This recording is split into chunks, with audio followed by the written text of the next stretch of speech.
We're talking about, got it. Thank you. We're talking about the neuroscience of change leadership, how to cultivate secure and resilient teams amid big change. Brandy and I have kind of partnered on this. I like to introduce myself as server to musician to innovation to counseling. My wife and I started a counseling practice, and more recently, I just have kind of leaned into like bringing all that together to create experiences to help people do their best work. Thanks, Dustin. And I'm Brandy Abel with Tier 1. I'm principal and strategy activator. So my background is in change management. And I'm here in Pittsburgh, and I work with a lot of Fortune 100 companies on pretty significant change efforts. Most of my experience is in systems implementation, working with IT and CIOs, and helping them partner with the business for better business outcomes. So that's kind of my background. So our agenda for tonight, we're going to talk about seeing resistance as an organizational mirror. And we'll get into that a little bit more, but we'll talk about, and we want to hear from you guys about what shapes resistance, and what does the brain need at work to be highly receptive to change. So we'll do some nerdy science stuff throughout this. Dustin will share some of that with us. And we'll talk about how leaders and change sponsors recognize or could recognize resistance as a cry for connection and challenge. So what can we do as sponsors of change? How can we coach leaders in our organization to nurture resilience? And we'll take a look at how leaders might create different experiences for teams. I think sometimes our natural tendencies are for outcomes, and how to drive outcomes aren't necessarily driving the outcomes we want. So we'll take a look at that and reflect on how you all are showing up with your teams. So to start us off, I'm going to take this off screen, but why change management? You know, I spent a lot of time in the healthcare market at Tier 1, and they always talk about like, what's your why? Go back to your why. And what I've noticed about change practitioners is there's actually some really cool origin stories. So the most passionate change practitioners have really cool origin stories about why they're passionate about change management in the first place. And so we thought, what are some of the origin stories in here? Why do you feel passionate about change management? Like, was there something that happened that you experienced that was like, we got to do better? Or maybe it was like you had somebody do something great for you. Just kind of curious, is there a story in here that somebody wants to share?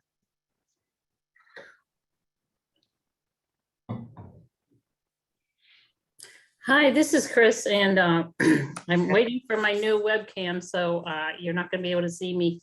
I would say I got into change management really late in the game. I had been at Westinghouse, where it was like just change after change. They didn't seem to be managing it, and then people just had change fatigue. And then in about 18 months, I lost about 4 or 5 family members, as well as my job.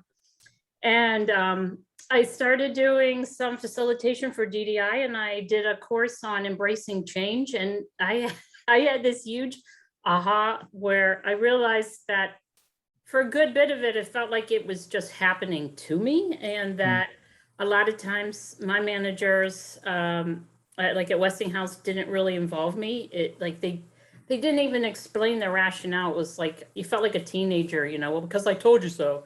And so that led me down the path of really looking more into change management, and got into ProSci, and was like wishing I had learned it decades earlier. So now I apply it as I can. I mean, I'm not a change management practitioner, but in my consulting around learning and development, I try to bring as much as I can to it. Christina, first of all, your picture is awesome. It's a great, happy representation of you all the time, which is kind of nice. That was before all the loss. I was gonna say, and besides like the incredible journey, it kind of sounds like your change inspired you to kind of like continue to learn and grow. But what struck me about your story, I'm curious if you guys had this, is like the same change initiative can either feel like it's happening to you or it's happening with you. And the leader can make all the difference in that in a lot of ways. And the change practitioner shaping that can make all the difference.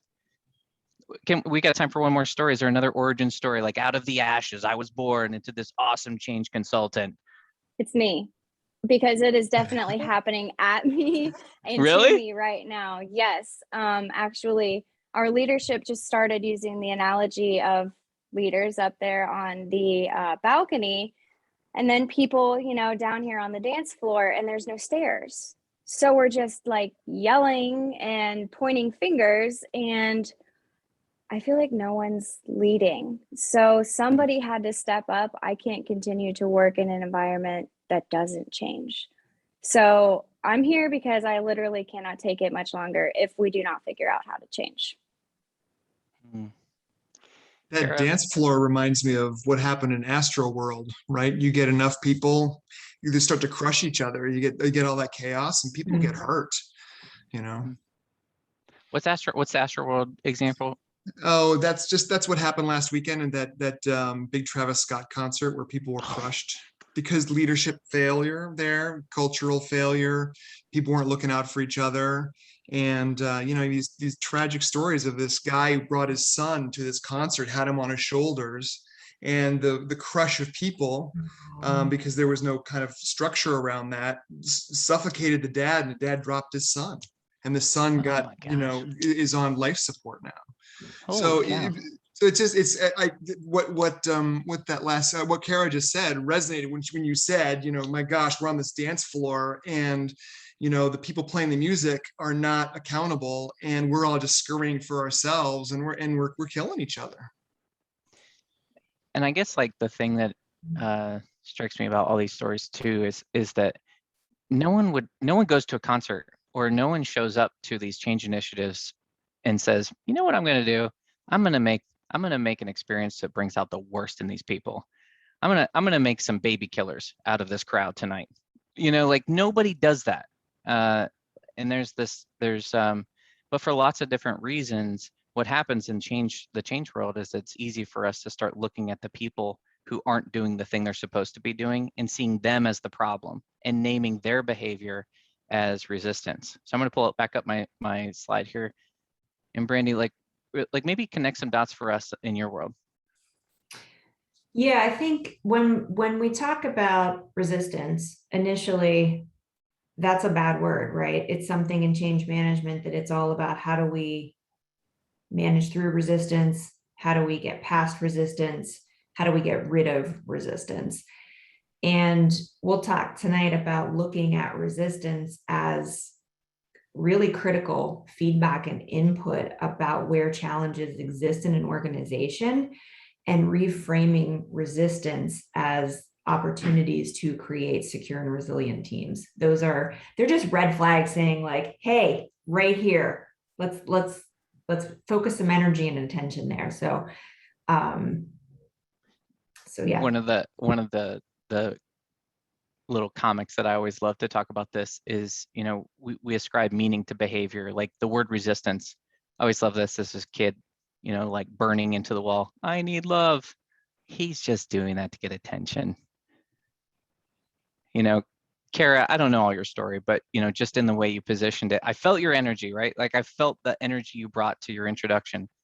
When you feel like you just want to be heard, you start to do crazy things that you wouldn't normally do just to get attention, because any attention is better than no attention. And so, I don't want, go ahead. You're absolutely right. You're absolutely right. And, I spoke with our executive director, and she said, well, you are up out here on the balcony with us. You just like to crowd surf. And I was like, she's saying, we don't need stairs. We got people like you willing to jump off the edge. Right. So, man, I don't even remember the initial question, but yeah, it's rough. It's rough. It can churn really well-intentioned people who are just trying to get what they need to do good work, to do things like burning things into the wall, saying things they don't regret, not showing up, calling off sick, whatever those things are. And we ascribe meaning like this. He's just doing that to get attention. Don't worry about him. But we don't look at the root or the stem of the behavior. And I think, I'm really excited to learn about that. But, we label things without looking at, okay, but what is this really? So. Exactly. So Brandy brought together kind of a case study to kind of help us contextualize it. We're gonna use that as kind of a book bookend for the experience. Brandy, set the stage for us for our friend Gary. Yeah, so typical change scenario, that change team kind of gets engaged, and you sit down with the leaders and we're like, what are the objectives? Well, we decided this is what we're doing and we need you guys to sell it to everybody. I don't know how many times I've been in that situation. And it's not just sell it to everybody, but you're the change team. You've got to figure out what's in it for everybody and communicate that. Like we're depending on you to get everybody on board with this. And really a lack of recognition about what the leadership and sponsorship role in change is. So we'll sort of run through this scenario and introduce you to our friend Gary. So Gary is a plant manager, and he has a large manufacturing facility. And so our situation that we're using for our little case study is an ERP implementation. And Gary's got a lot of responsibility. His number one is safety, making sure everybody goes home safely at night. He's got production targets. He's got to lower costs. He's got to keep that head count low. He's got to keep the union relations in good standing and keep his employees happy. They're expanding in the plant, so he's overseeing some projects related to that. And he's got to produce quality products and on-time customer deliveries, all at the same time. And oh, by the way, while you're doing that, let's just rip the lungs and the heart and all of your critical organs out of your plant, and let's replace them while you're doing all of this. And good luck. Don't let any of those balls drop. So that's Gary. Hi, Gary. He's got a tough situation on his hands. So using Gary as an example, as your change practitioner, we're assuming you've worked with a situation like this. Maybe you have a Gary in mind. But for this next exercise, we talk a lot about how all behavior makes sense if you slow down and pay attention. If you use it, we use it as Brandy talked about it as a mirror. Well, so let's slow down and talk about it. So first round of questions, and you can either come off mute and talk about it, or you can put it in the chat. Brandy's monitoring that. So what does it look like? So you got Gary, he's got all these priorities. You rip out, the carpet underneath him, doing all this stuff, ripping the guts out. What does resistance look like for Gary? And if you don't know a Gary, like make up your own people that you're serving or yourself. What does it look like? What does that sound like? I have a question. Are we assuming Sure. resistance is bad? No, I think that's the whole point, is that it's really not bad. But what we're trying to do is like build a vocabulary of what resistance looks like and sounds like as we experience it as change practitioners. I would say a lot of what I see is finger pointing as resistance. I love that. Keep going. What else, guys? I see Gary's just put their head down, muscle through, get what they can get done, and let the chips fall. And if it goes wrong, it's leadership's fault because they're too busy. They're just like, they're overwhelmed. They're just trying to get it done. Yep. Keep going. What else, guys? Or they think it'll change next month anyway, so why worry about it? Mm-hmm. Yep. That's a big one. Yeah, why worry about it? What else? What does it look like? What does it sound like? What's Gary doing that looks like or sounds like resistance? Misplaced conversations where they're commenting on work, but not to the right people that can help them or support them. Yeah, which probably ends up feeling and sounding a lot like gossip. Yeah. or complaining or whatever. What else? Avoidance. So just avoiding, pretending it's not happening. Yeah. Yep, not my problem. Let somebody else figure it out. I've seen people who actually are really gifted problem solvers, and the way they present is they list all the things that aren't going to work about the proposed change. It actually looks negative, but I think they're trying to flag all the, hey, this is where our attention should be focused. Yeah. Actually, yeah. And some of that, I love that example, because in some cases, the person receiving that might experience it as resistance, like you're saying. But in some cases, the right kind of change practitioner might experience it as like a gift, like gold, I think it's a great call out that like the way we, some of our internal experiences shape the way we experience others. That's a great call out, man. So yeah, how much failure there's been. It's like, how many times have we failed before and we didn't have the leadership before, and just giving up and saying there's nobody who can handle this, and instead of saying, hey, I can facilitate if we can rotate who's responsible. Like everyone's responsible for our part, and I can facilitate us getting from this point to the next. But it's really often that we say it never worked before, so how could it work in the future? yeah, yep, like hasn't worked in the past. Why would we expect it to be different this time? Yep, it's a great example. I have this model over here. This is a tier 1. We call this our performance model. There's results we're looking for, which is all the results you look for in a change initiative. What we're talking about here is the stuff that you can see and hear. Let's double click a layer. Let's turn the channel. Let's like listen to what's the internal narrative. So of all the things we talked about, like what's the internal narrative of Gary or the people you're working with? What's on the inside? What are they thinking to themselves?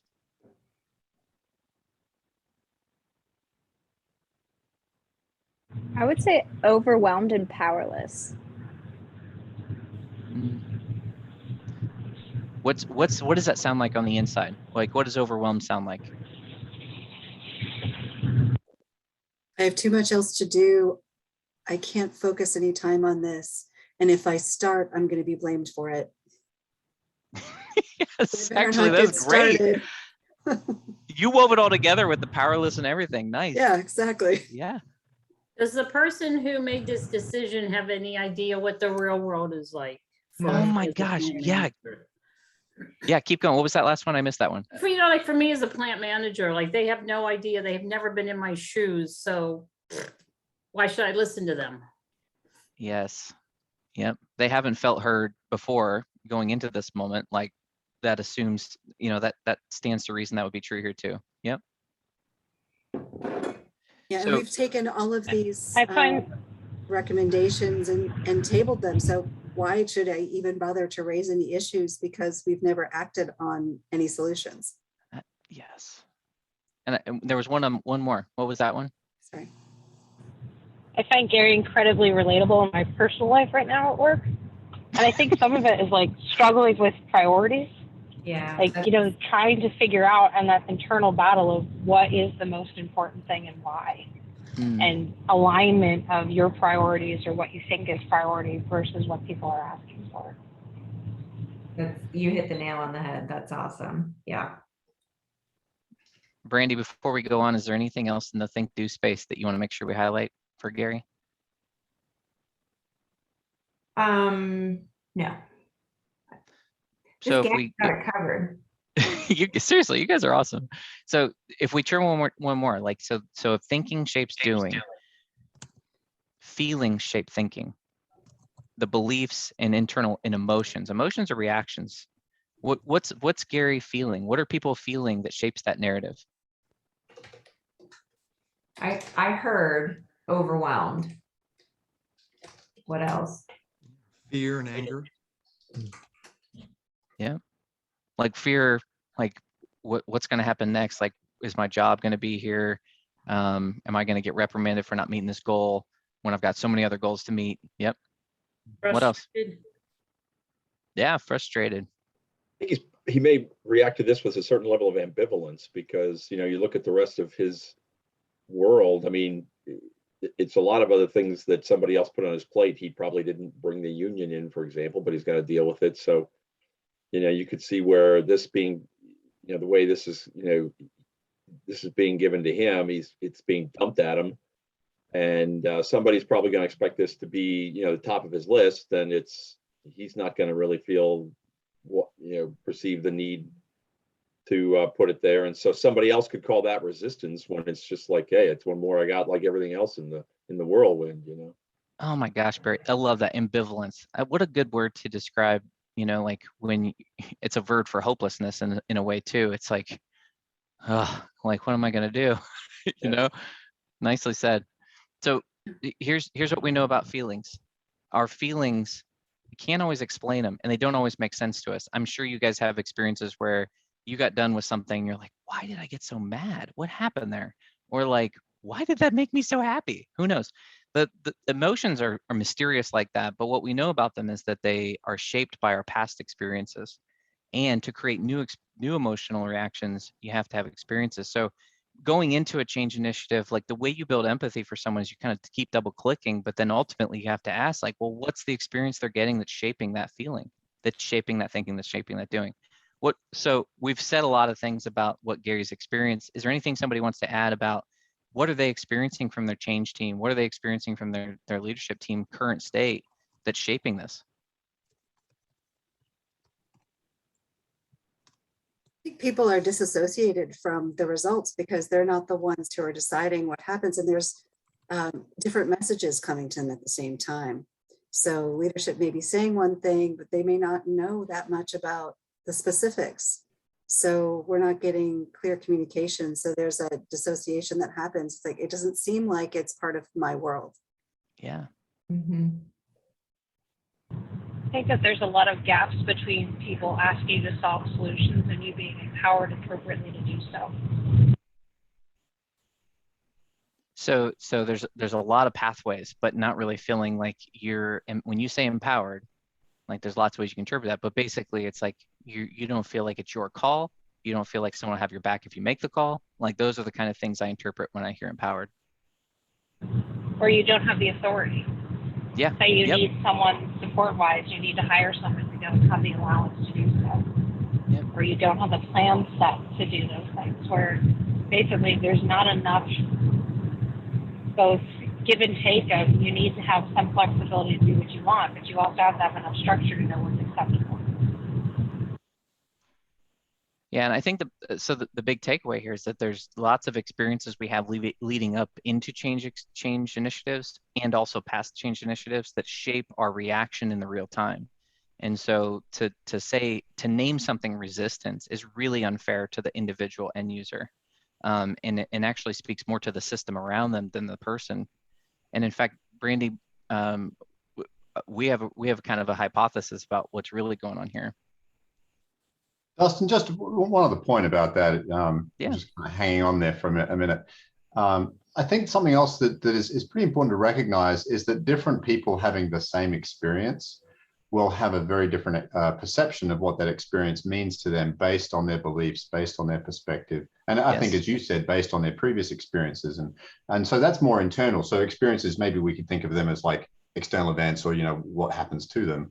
But then there's their beliefs about why that happened or what it means to them or so on, right? So I think that's another characteristic that's worth being mindful of, because some people could have a terrible experience, but take something very positive out of it and do something very different with it than most would. So, and that can happen certainly in change initiatives with a lot of people. You'll see some people will shine, even though it's awful for many. So it's worth keeping that in mind. And then those people can be useful as kind of, the sort of the bright spots or whatever for sort of examples of how the change can work well. I mean, not always, but that's one thing that can be used. But anyway, just a thought about the internal perspective as well as the experiences. Yeah. Go ahead, Brandy. I see you want to respond. Yeah, go ahead.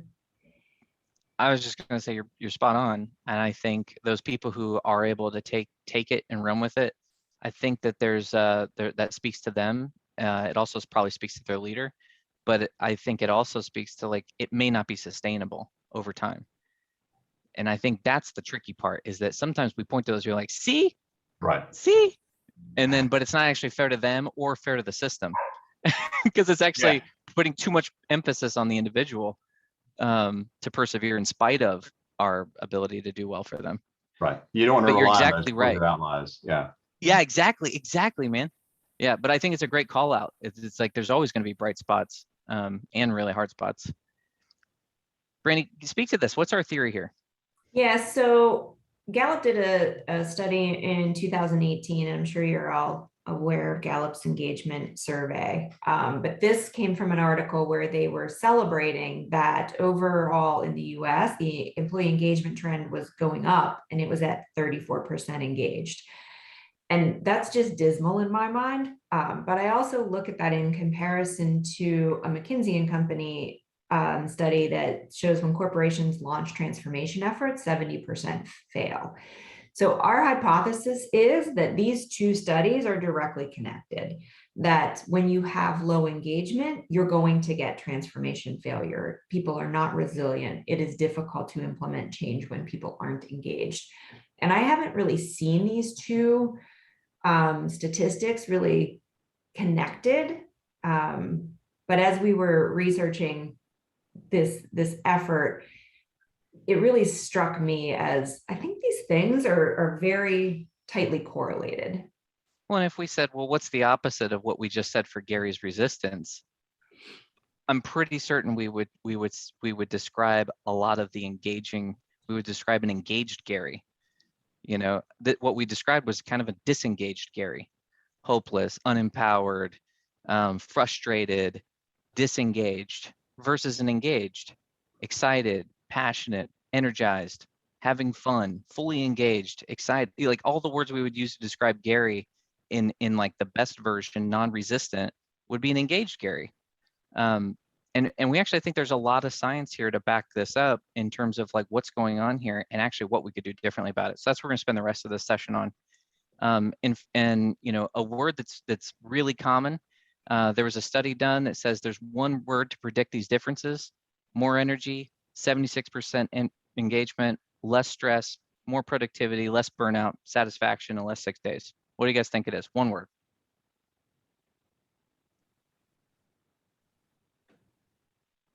Go for it, Rebecca. Come on.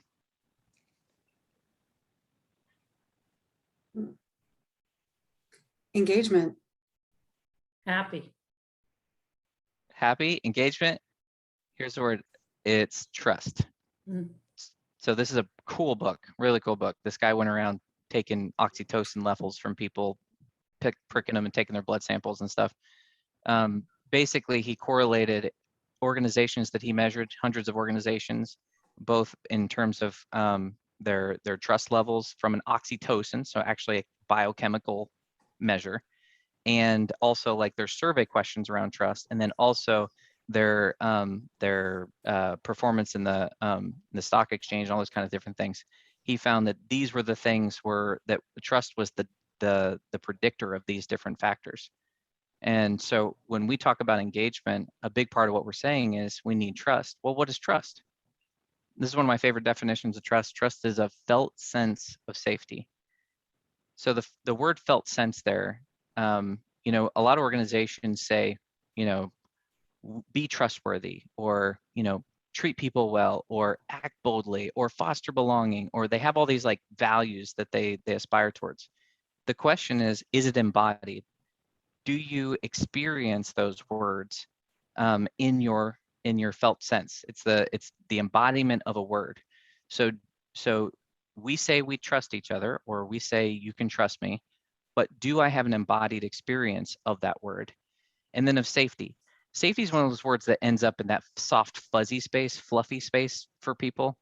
But here's what I would say. If you think about like the rawest word of the word safety, think about back in human evolution, when we stopped being hunter-gatherers and we started to settle and we created a space of safety. What did it enable us to do? We actually were able to explore more. We took more risks because we felt safer to do so. Safety creates a launching pad for exploration. It is not a soft, fuzzy word. It is actually a space of security where we can launch from. And so for me, trust is an embodied sense of safety. So here's some of the neuroscience behind some of this. Yeah, go for it. Is this trust two-way, up and down? So I don't want to assume. Well, so that's the cool thing about trust, is it assumes a relationship, doesn't it? Well, because the way that I've heard it described is trust is I give you the benefit of the doubt. Christina, I have no idea who you are. We've never met till now. But I'm giving you the benefit of the doubt, and I'm trusting you with the microphone and the camera, if you chose to use it. Yeah, but Okay? I could turn that off. Conrad would say that trust is misplaced. So, but like very seriously, like I'm trusting you with a camera and a microphone. I don't have to. I could have asked to have this webinar format. Me and Brandy talk the whole time. You know, you are trusting that we are going to give you the benefit of the doubt. That's psychological safety. That's believing that we are trustworthy. So, and I think that's where there's some minced words there, but trust for me is the felt sense on both sides. We both have a sense of safety. Cultures, Oh yeah, absolutely. it's different in other cultures. It's actually not. And this is where let me level the baseline. Like this is why I love the neuroscience piece and I love the attachment sciences, because it goes all the way down to the baby essence of who we are and the way our brains are wired. So this is where trust, when I say a felt sense of safety, let me unpack it. So if this is a crude representation of the brain, I like to use my hand when I'm teaching this stuff. But if you put your hand like your thumb up like this, and then you put your fingers over top like this, this is a crude representation of the brain. The inside, your thumb is actually, I was writing on the whiteboard with my girls. That's why it looks so gross. The thumb is actually your limbic system. Your limbic system is the emotion center of your brain. It's the center for fight, flight, and freeze. It processes things first in 1/300th of a second. It's asking, am I safe? And if it does not think you're safe, it does fight, flight, freeze. And one of the things it does is it hijacks the prefrontal cortex. Prefrontal cortex wraps around the outside. This is the part of ourselves that we feel really proud to be at work. This is the thinking cap. We're self-controlled, we're intellectual, we're cognitive processing, we're reasoning, good decision makers. All that goes out the window when your limbic system says, I'm not safe. A perfect example of that is you're walking through a field, you're having a good time. Me and Brandy are skipping along, having a good conversation. I see this long, slender, dark thing in the grass. And what do? Ah! I literally was talking about the limbic system to somebody in a room, an executive there was a wasp flying around. And he was like, oh, just ignore it. And literally while I was talking about the limbic system, the wasp flies right in his face. Guess what he does? This very posed executive throws back his chair, almost flips over the table, knocks back his chair, and he goes running. Prefrontal cortex is out the window at that point. And I'm using that example because we think we're in control, and maybe we are, but we're actually spending a lot of energy managing our prefrontal cortex. And so this question, am I safe, comes down to actually 4 questions. So what it's asking, what's next? So that snake example, what's next? It's not moving, it's not moving. And then I've got Brandy there for me. Are you there for me? If Brandy's the kind of person that's there, that I know is there for me, I'm way more likely to feel safe. When our brain's asking what's next, it's asking for clarity. It's looking for predictability. Okay, when a stick doesn't move, okay, all right.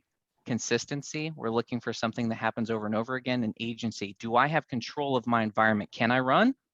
If I can run, I feel a lot safer than if I can't. And this is where agency comes into play.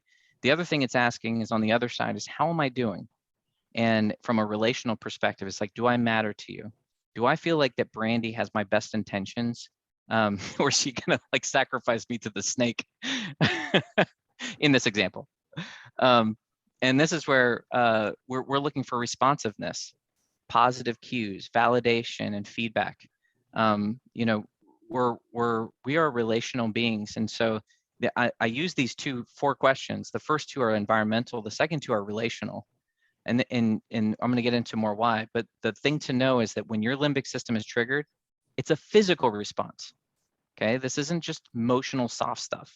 Physically, you're releasing cortisol and other stress hormones, which is muscles tighten, energy sent to your limbs. You have a higher sensitivity to pain, narrow focus. You can't retain anything. You're not thinking clearly. You're inhibiting learning and recall, and you actually start to get protest behaviors because you want out, fight, flight, freeze, or to your point, ambivalence.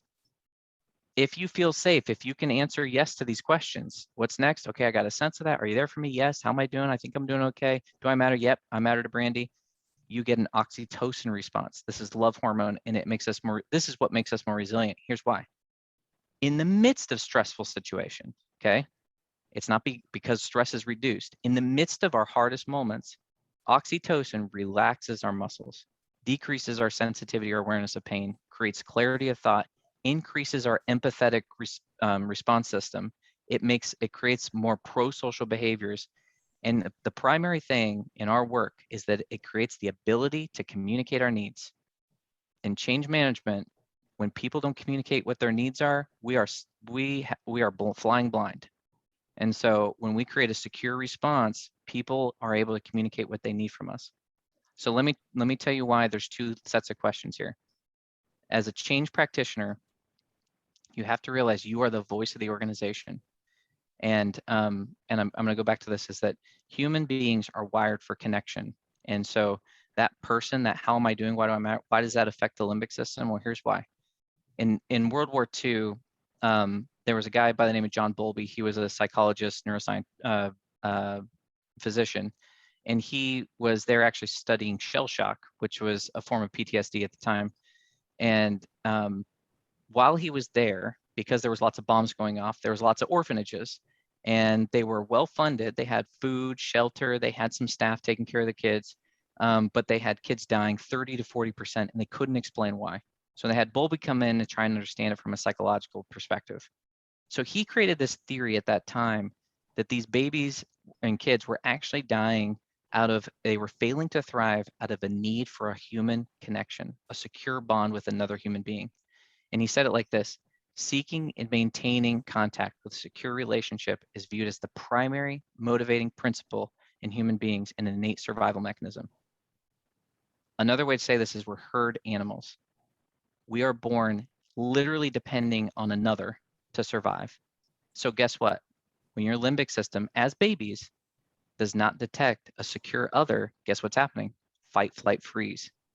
Our need for a secure, stronger, wiser other triggers our limbic system. Don Bream is one of the first authors I've read that says threats, real or perceived, activate the attachment system, which drives us toward a protective figure such as a boss, leader, or parent, seeking reassurance, clarity, direction, and protection. Secure relationships cope with threats and maintain focus. Essentially what he's saying is, we used to think this, this is a 75-year-old research. This used to be just limited to thinking like this is for parents and maybe spouses.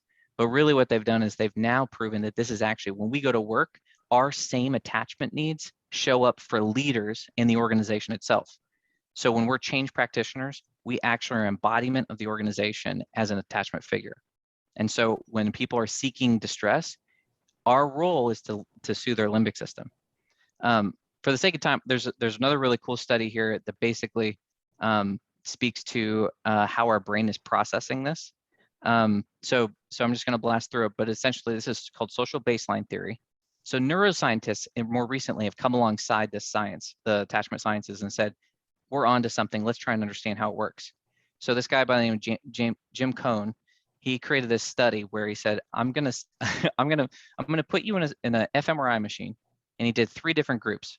One group, he said, I'm going to shock you in increasing intervals, and I'm going to scan your brain to see what happens and how you perceive that pain. In another group, he said, I'm going to shock you, but you're going to hold the hand of a stranger. And in a third group, he said, I'm going to shock you, but you can choose a loved one that you trust implicitly to hold your hand. And then he measured the results. And here's what he found. Our perception of threat and pain decreases with the presence of a trusted other. Literally, our brain load shares stress and distress and pain when we are in the presence of a trusted other. It's hard to see here, but if you'll notice the change, even with a stranger, you have an increased resilience. Even with a partner, it's significantly lower stress response than when you're by yourself. And so to your point earlier about, like the individual, overemphasis on the individual, a big part of what this research is telling us is that when those people probably have a strong support network that allow them to be more resilient in spite of whatever the heck is going on. So for us, the key to creating resilient change is to create security. When you're asking all these questions, why aren't they using it? Why are they causing so much drama? Why are they saying too much change is happening? We need to accelerate. Why won't they embrace it? A big part of how we get through all that is we create security. And so that was the nerdy science part for those of you who came for that part of the show. Brandon, I'm going to turn it back over to you to kind of make some connections back to Gary. Sounds good. So when we think about what's coming at Gary, whoever, and you can remind me who said this, but the person who said they're just overwhelmed with the number of priorities, that's a critical factor. So as a leader, when you're asking people to do far more than they are physically, emotionally capable of doing, any human would be, you're putting them in a really awkward position, and they are feeling unsafe. They're wondering, thinking, I'm not good at this job. They might be questioning, will I have a job after this? And so their ability to actually problem solve and do good work is completely diminished. And so that leader has that opportunity to kind of switch that narrative, if you will. So if you think about what is driving his behavior, it's fear a lot of times. And sorry, I guess I said all this already, Justin, go ahead and click through this, but that sense of inadequacy, like you're creating a sense of insecurity in him. And if you are the person that he is supposed to be able to turn to and look toward for support, and you're asking him to do far more than he is capable of doing, then you're really putting him in a threatening reaction mode.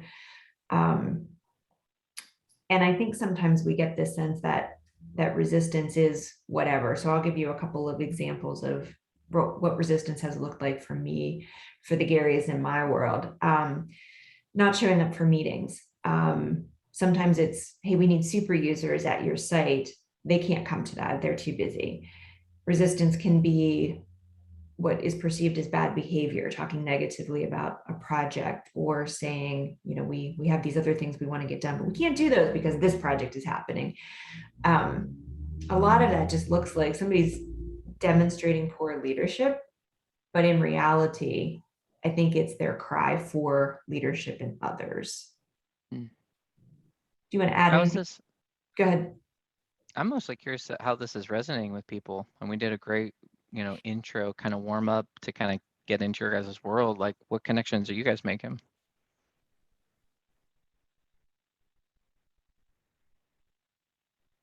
Okay, I'll start. So for me, I come from a world of like branding and technology as well. So you say your initial response is always going to be emotional, right?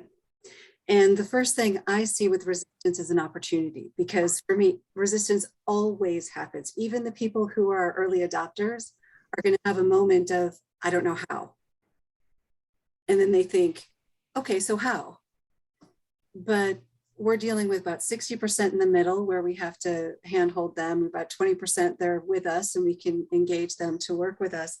But if we don't have a sponsor who is capable of putting through the change, who has direct authority over all the things we're trying to do, then that trust level isn't going to be there.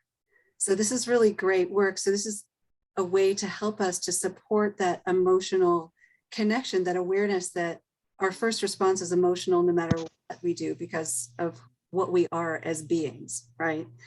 And to make that scientific enough for people to accept it who are considered, ultra rational, especially our engineer types. So we have a lot of people who think, I am so rational, I can't be involved in my emotions, but that is human. There's nothing you can do about that.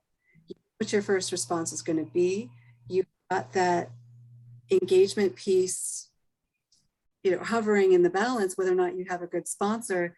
And then if you have that safety, so with the Agile methodology, I use the opportunity of taking that working agreement to start with that covenant of right relations too. It's like how we're going to treat one another. We're going to listen to one another. And that's the first thing that's most important. If people know they're listened to and they have the opportunity to speak, they're going to reduce their anxiety and all that. So I cultivate the voice. What connection I'll make to this is that, if you think about the person in your life, all of you, that makes you feel both most at ease and most capable of being yourself at your best. Right. I think they probably they probably apply a lot of the principles of Agile, which is like, let's accept where we're at. Exactly. Let's be willing to learn and grow from whatever comes our way. And let's just kind of keep moving in incremental baby steps towards wherever we're trying to get to. Like that combination of acceptance and willingness to learn and grow from anything is a secure attachment figure. And I'll add to that, not just acceptance, but embracing people's value where they are. So acknowledging that everybody does have value, that it's going to be different from person to person, but each person is valuable and necessary, right? That it's not. But a lot of people haven't experienced that in my travels. That like there's work self and there's home self, and we don't talk about home self at work. And what that does is it limits how much I actually think you care about me as a person. Right. I work with an executive team in healthcare, and we're doing like our stories, and somebody said like, I've been here 8 years and no one has even asked me my story. I found that to be actually more common than I thought it would be, Really because common. because we've been conditioned, like no one has asked me my story. Why would I ask somebody else their story? So I think you're onto something with that. I want to create space for anyone else. Is anyone else, Carrie, you shared a lot about your own personal experiences. I'm curious how you're processing this. Yeah, so like you said, we react to everything firsthand emotionally, and I am definitely feeling it pretty hard right now.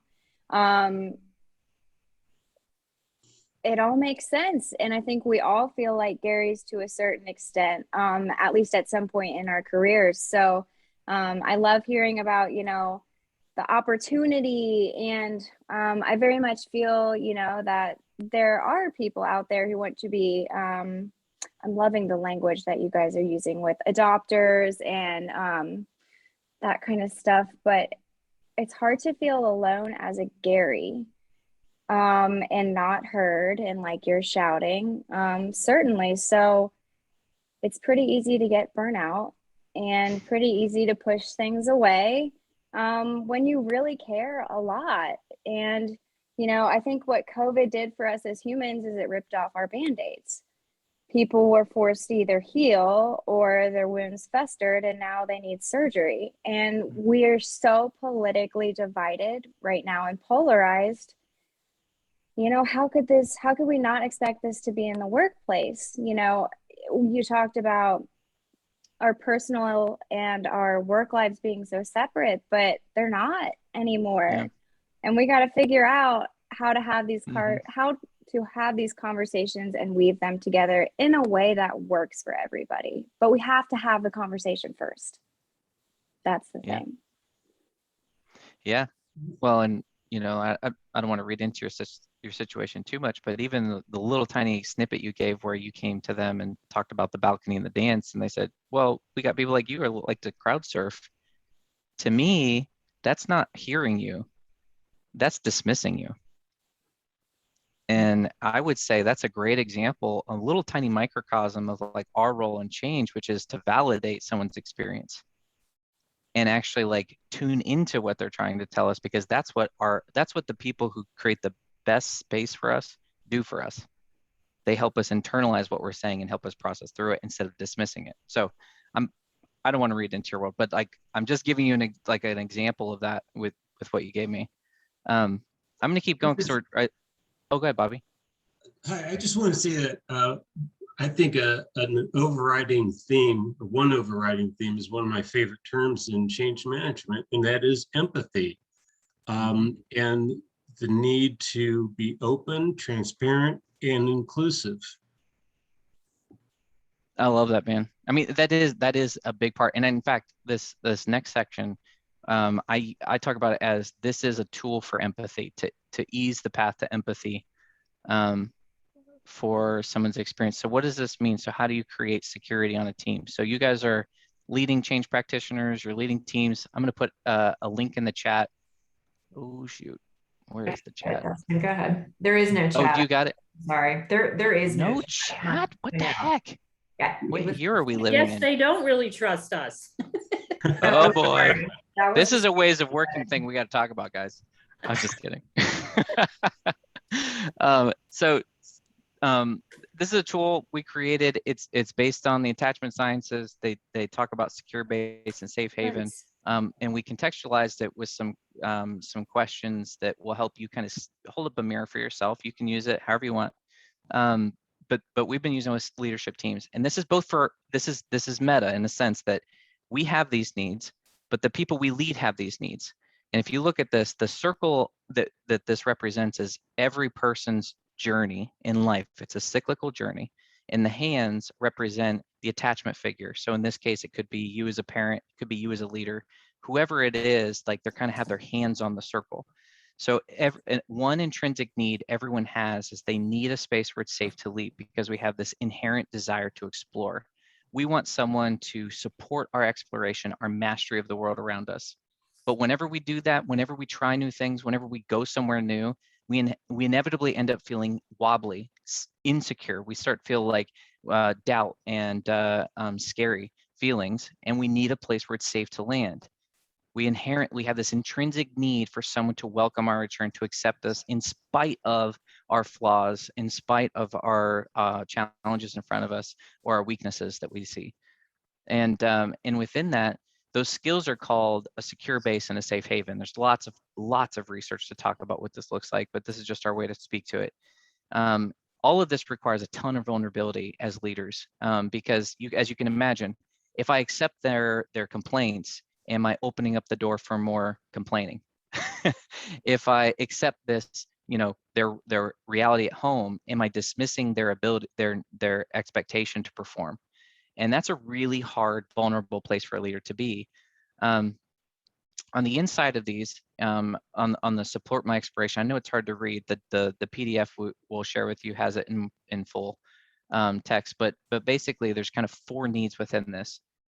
There's a need to feel informed, provide context and clarity, for challenge, help me reach my potential, encouragement, help me feel seen and cared for and guiding, help me navigate my complexity. Somebody gave that example about Gary, like I've got so many priorities. We have this need for someone to help us kind of make sense of the world around us. So Brandon, do you want to speak to this, or do you want to kind of skip to the application at the end? Let's skip to the application just because we're so tight Okay. on time.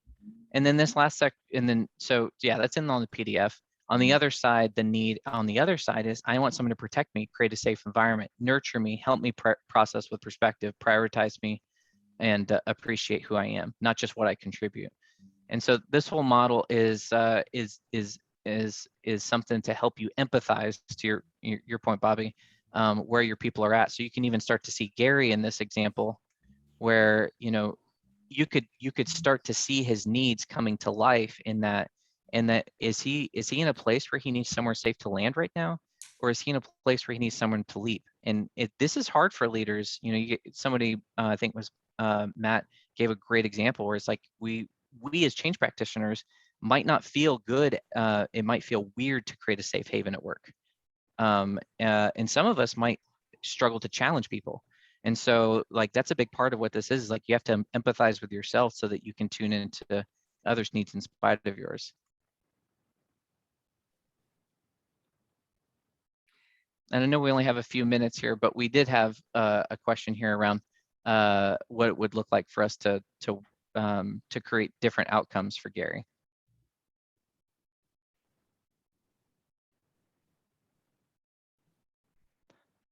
Brandy, did you want to speak to this, or? I can get us started if others want to weigh in, but I think actually I'm gonna, if you don't mind, I'm just gonna turn this just a tiny bit. I think a lot of times we as change practitioners have a sense of what our leaders should be doing, and we struggle with how do we get our leaders to do what we think they need to be doing. So we can sit here and list all of the things that we think our senior leaders and sponsors should be doing. What I have found in my role as a change practitioner is working on my relationship with senior leaders and building trust between us so that I can give them those little nudges when they need it, and when they have a misstep or a missed opportunity, that I can come back around to that and have that conversation and say, hey, remember when this happened? That was a perfect opportunity for you to lean in and create a sense of trust, and you didn't do it. So next time when that comes up, just heads up, like that's what I need for you to do as a senior leader in this project. And when you have a secure relationship and a sense of trust with that senior leader, they're going to be open to that message. And it's a dance, right? Of like, you've got to build that trust first before you start doing the nudging. But that, in my experience, has been a very effective way of helping them to see those missed opportunities. I love that. What's hard to appreciate about that story is Brandy created a strong relationship with the senior leader and used that relationship to be able to speak a truth to them that was difficult, and creating that space for that leader to be able to grow and create that space for the, I think it's easy to get into the tactics of change management and not appreciate that Brandy's ability to build a relationship is so key in that process. Does anyone else have any thoughts on that? Just either building the relationship with the leader or influencing that outcome? David, I see you doing a lot of nodding. Do you have thoughts on that? Yeah, I'll just echo. I actually had a meeting 2 nights ago with the CEO of a retail chain, and she's losing staff like crazy, and she kept putting it off on the great resignation, and all these things. And we looked at it, and she just was managing terribly. She was brutal on her staff, and they were giving her a very clear message that we're done with this, but she didn't hear that from them. But because I have a good relationship with her, just what you're saying, I was really able to kind of have a tough conversation. Like, actually, they're telling you very clearly that your management style isn't working. And then we were able to go into that. And so now we're working on, well, she's like, oh, trust must, these people need to deliver. They need to, so it's really hard. Like, she owns this thing. This is her baby. She built it up. And that energy, she calls it her lion side, allowed her, she feels like that's what allowed her to excel. And now she's being asked to open up and empathize, and it's counter to what she feels got her that. And so it's deep stuff. It is deep stuff. I mean, we've spent our whole lives learning to react to things a certain way. David, it reminds me of this owner of a hardware store who told me nobody wants to work. And I said, is it nobody wants to work or nobody wants to work here? Yes, exactly. She didn't like that question. No. And this woman was saying, listen, I'm paying them $20 an hour. I'm giving them performance bonuses. I'll even buy them lunch. But, so what's going on? Why aren't they, owning all this? And they just didn't feel safe. They didn't feel trust. And that just trumps everything. It doesn't matter the benefits. People will walk if they don't feel safe. Well, it's another, David, it's another one more proof of the old axiom, people join a company, but they quit a boss. And bosses hate to learn it, but it's just, and it isn't money. It really isn't. No, and with I think, sorry, go ahead, Rebecca. Sorry, they think it's a zero-sum game with changing, right? That you have to give up that lion in order to become empathetic, but you don't. You just have to use that in proportion with everything else. So you keep those good qualities and how they use them. So you're not throwing out the baby with the bathwater that made you succeed, but now the hard edge of that is making you fail. So keep the part that works and then add this extra quality. And well said. In proportion. Rebecca, somebody once told me recently, I just heard this, was like, the scariest bear to encounter is a mama bear with her cubs around.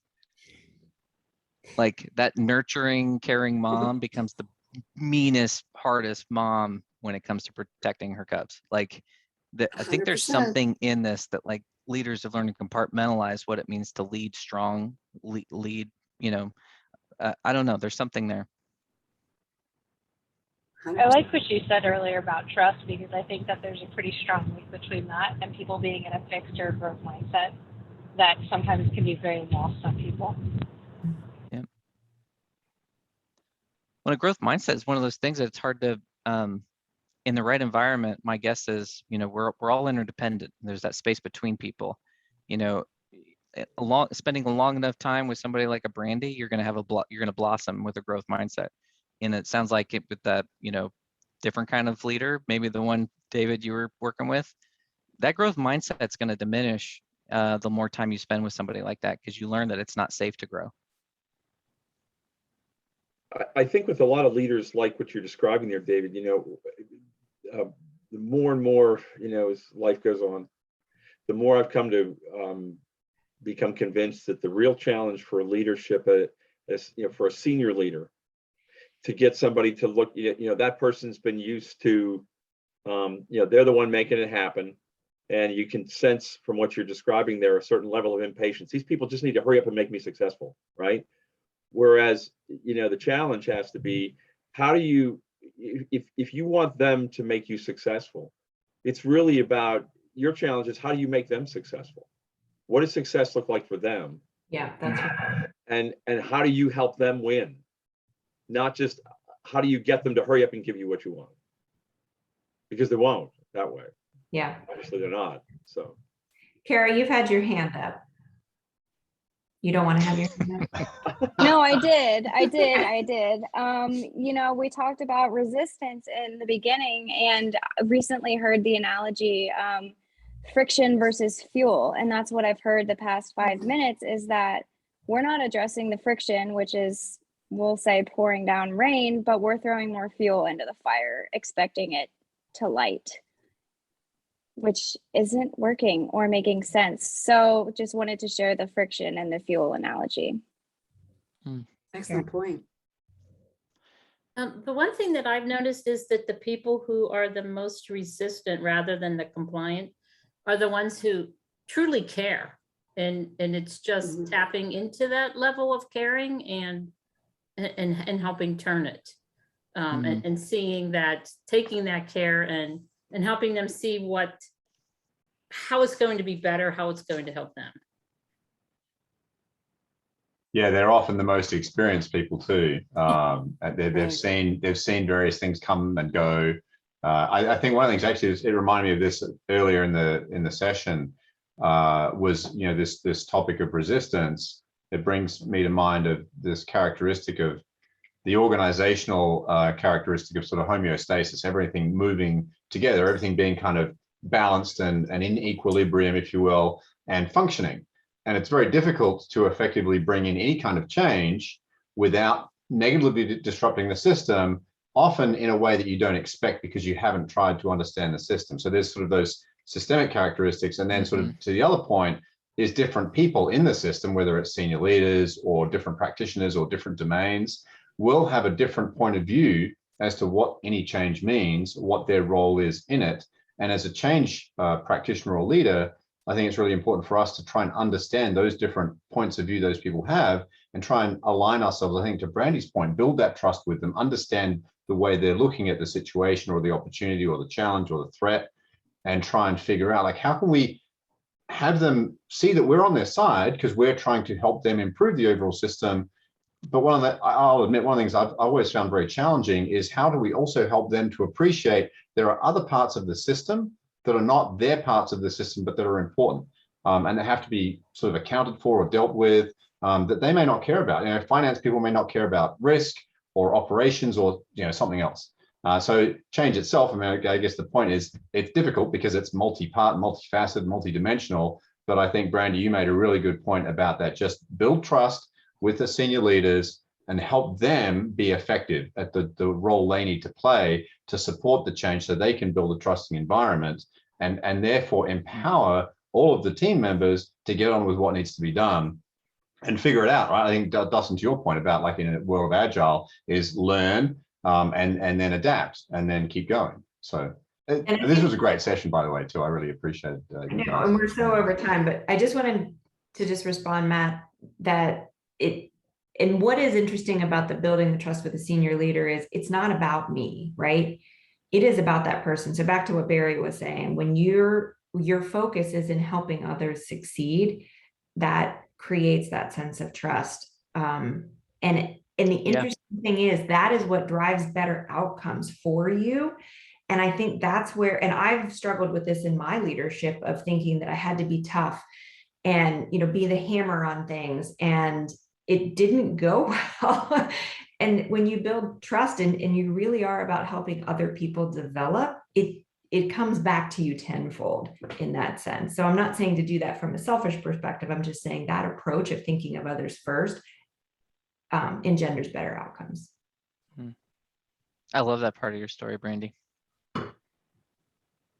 I think that like that snippet is a part of like a lot of the stories we hear with leaders right now, where it's like how do we accelerate that journey and model what it means to let go of the performance objective long enough for them to realize like we care about you, the person, and we're going to figure this out together.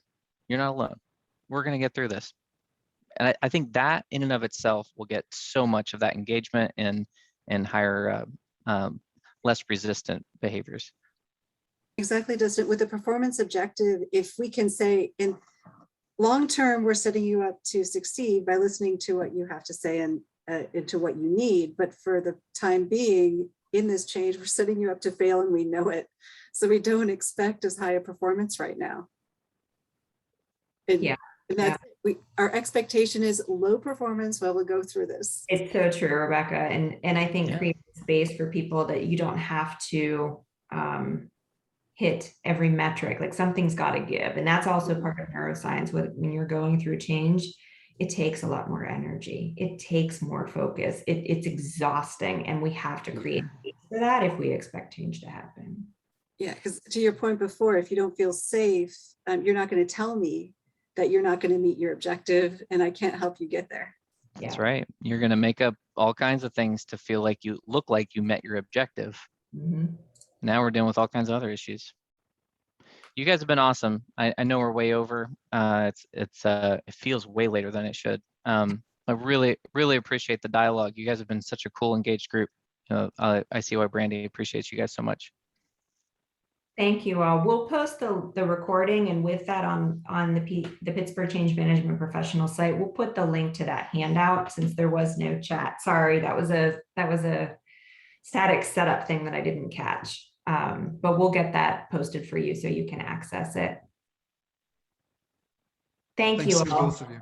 Thank you. Thanks, everybody. Thanks, everyone. Thank you. For the invitation, Conrad. Bye.